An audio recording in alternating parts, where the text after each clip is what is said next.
Hello everybody, this is JT Productions. I'm back with another preview and prediction video. Today we'll be doing the Texas Longhorns. In 2021, the Texas Longhorns had a very disappointing first season under head coach Steve Sarkisian. They went 5-7, 3-6 in the Big 12 with losses at Arkansas versus Oklahoma by one score, against Oklahoma State, at Baylor, at Iowa State, against Kansas in overtime, at West Virginia. Those were the losses, and 5 of them were by one possession. So, in reality, they could have gone 10-2 if they had won all those games. Oh well, missed opportunities. So, what are they working with? Well, they get transfer quarterback, redshirt freshman, one of the most highly talented quarterbacks in the country, Quinn Ewers from Ohio State. They also have redshirt sophomore Hudson Card, so that's going to be probably a two-way quarterback battle.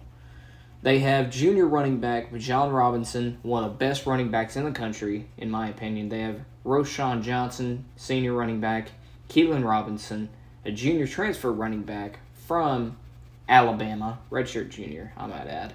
So you're going to have a pen of running backs to choose from. Wide receiver, this is probably one of the most loaded wide receiver groups in the country, even better than USC, even better than Alabama. Maybe no. I think that they are one tier. Maybe Ohio State's probably the top tier, and Texas is probably one tier below that in wide receiver talent. You have Xavier Worthy, who I believe holds the single season Texas wide receiver record. I'm not sure. They get redshirt junior transfer from Wyoming, Isaiah Nayer, who is going to be a beast just by his size, his skills, and all that. You have redshirt junior Jordan Whittington. And then, as well, you have transfer wide receiver from Alabama, sophomore Ajay Hall, who's going to, if he wants to start, he's going to have to climb the depth chart. That's going to be hard for him. Tight ends, you have Jatavion Sanders, sophomore, and transfer senior Jalil Billingsley from Alabama as well. Offense, you'll be fine. Offensive line, you have a senior at the left guard and junior Angelia, and you have redshirt senior Christian Jones at right tackle. But you have a very young offensive line. That could be your one drawback. Then on defense, you have a graduate transfer linebacker from Notre Dame in Agoifo Ovai. And then you have senior and junior secondary, including a junior transfer, Ryan Watts from Ohio State. And besides that, your defense, hopefully they're going to be better from year one. But the thing is, Steve Sarkisian's, from what we saw at Alabama, he's more of an offensive first guy, so that's going to work for him. So let's see your Athlon ranking. The roster ranking for Texas over the past 5 years is number 4. They have a 5th recruiting class in 2022, the 15th in 2021, the 8th in 2020, 3rd in 19, and 3rd in 18. To be fair, in 2019 and 18, Tom Herman was a very good recruiter, especially on the defensive side of the ball. However, he could never turn that talent, or not never, but the talent that he got, he turned into 9 or 10 wins.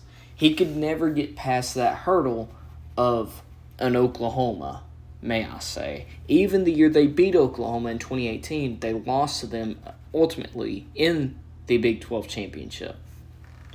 So, that's going to be the thing. Can they beat Oklahoma? Can they win the big games?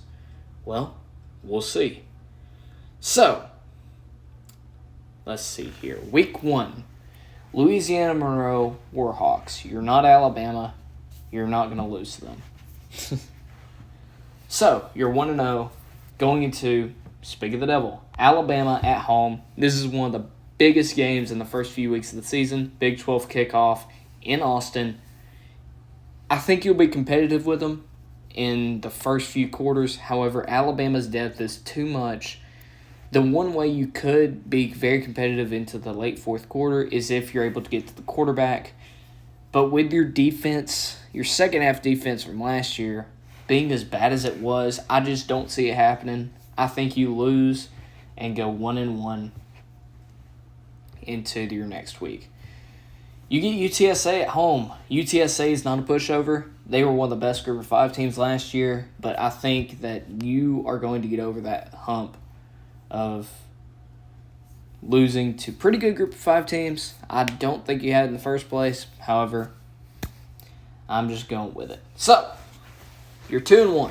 Next, you're at Texas Tech. Texas Tech is going to be one of those sneaky teams this year to where they will be able to beat some big teams, especially with their high-powered offense.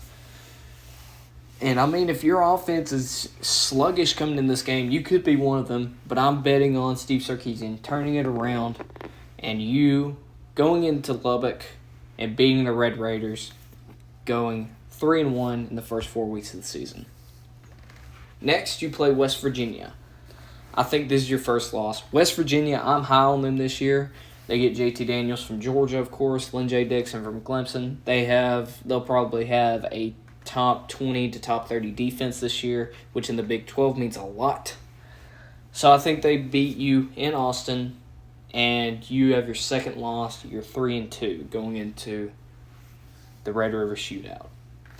Now this, Red River Shootout against Oklahoma, if you've been following along, you've already seen my Oklahoma preview. However, if you haven't, Oklahoma is going to take a step back this year, I think, under Brent Venables, especially offensively. Defensively, they could be better. However, just starting out, I don't think that they will. I think it's going to take a couple of weeks, maybe by their bye week, to get it turned around fully. So, I picked you to win this game. Steve Sarkisian, even last year, got Texas ready for this game and got them first play of the game, I think. He took it to the house. What was his name?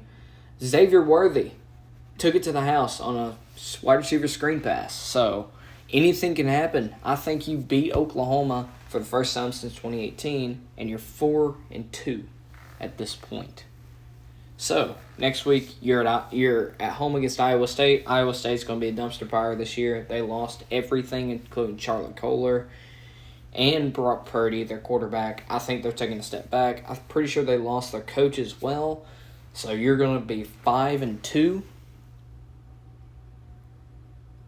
Yep, 5-2 at this point. Then you're on the road to Stillwater to take on Oklahoma State. I think you win this game. Oklahoma State is going to take a big setback from last year after making it to the Big 12 championship.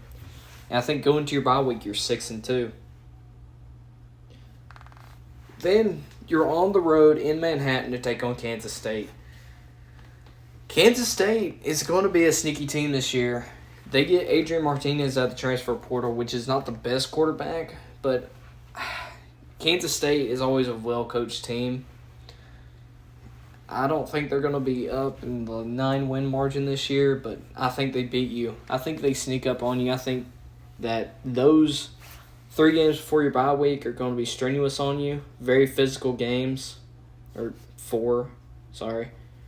Actually, just the stretch in general. That's one of your hardest stretches at Texas Tech, West Virginia, Oklahoma, Iowa State, and at Oklahoma State. I think you come out of your bye week and lose to Kansas State. It could be early in the season. I think you lose another game, though. And I think it's at Kansas State. So, you're 7-3 at this point.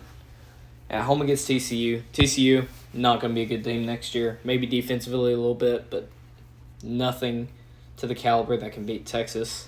So that's it's 7-3. Yeah, 7-3. If I said 7-3 at Kansas State, my bad.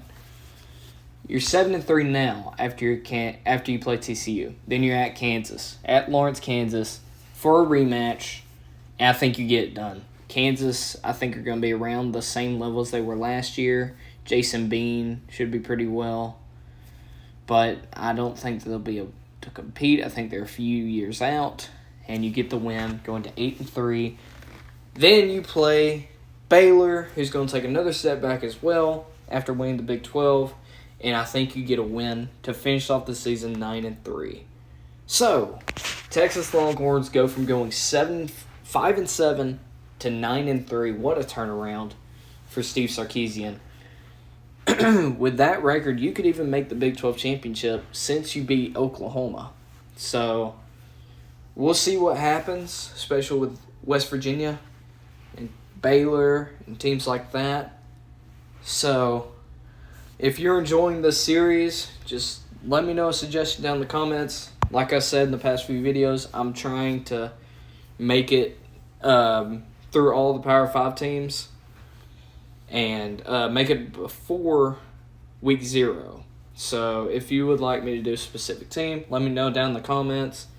And if you enjoy listening to me ramble about college football, thank you so much for watching.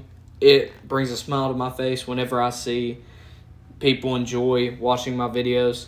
Not even just the predictions, even all of the highlight videos and stuff like that.